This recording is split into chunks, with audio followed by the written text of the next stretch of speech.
CRIB is a independent statutory body made out of an act, and the shareholders of CRIB are all the banks in Sri Lanka. Central Bank is a shareholder, and the state banks, the private banks, they are all shareholders. Also the finance companies and leasing companies regulated by the central bank, they are all shareholders. CRIB does not take any money from the government or the public.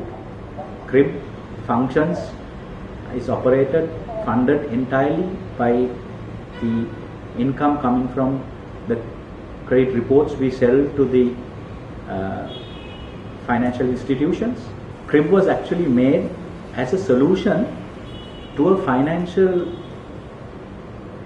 problem that was happening in the 1980s. CRIB actually helps the financial stability of the economy to be maintained through keeping the default rates under check. The CRIB reports do not give any decision to the lenders. The lending decision is entirely the responsibility of the lending institution. CRIB maintains data of everyone who takes a loan, a credit card. So right now we have over 8 million people's records who have taken such loans and credit cards, etc., credit products. So out of that, on a daily basis, we can say that we issue about over 50,000 credit reports a day. So this would mean that normally about over 50,000 people's credit records are assessed for credit on a daily basis. During the COVID time, we were expected by the government, by the lenders, by the borrowing public to ensure that during this period of the moratorium, because moratorium was a relief measure that was brought in especially because of this COVID pandemic, during that 6 months, that no arrears is recorded in the CRIB of these borrowers. So actually during that period, no arrears was shown in the CRIB records of the borrowers that avail themselves of this moratorium. So the moratorium period starting from March, ending September this year, and as a result, those people can freely go and obtain another credit facility without any problem,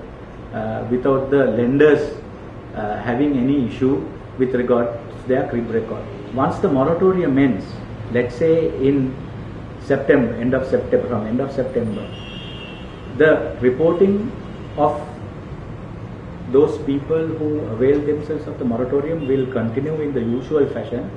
Let's say if you take an example, a person was delayed to pay by 1 month at the end of February, then at the end of September, it should not be recorded that that person was 7 months outstanding, or the arrears during the COVID period or the moratorium period should not be added to that outstanding at the beginning of the period.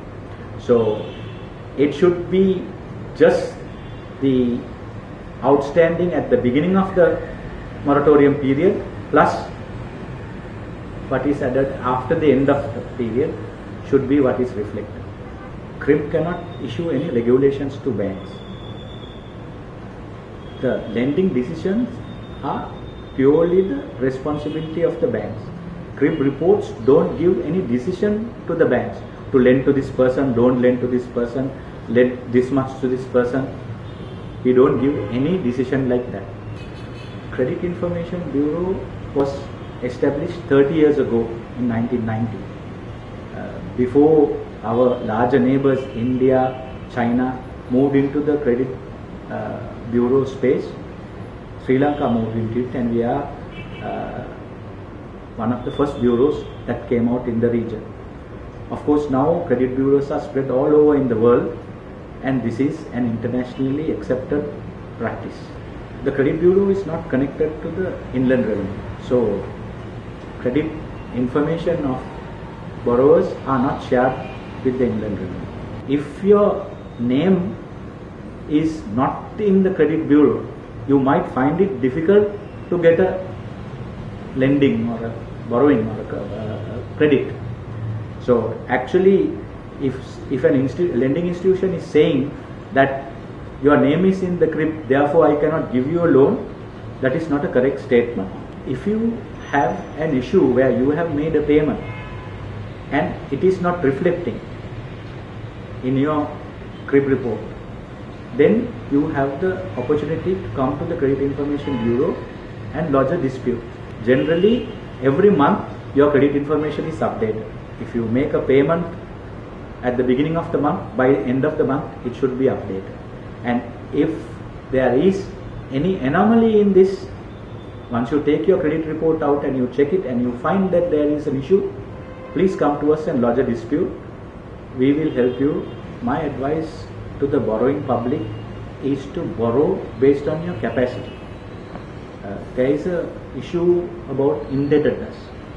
Indebtedness is, when it comes to the borrower, it has to be about discipline.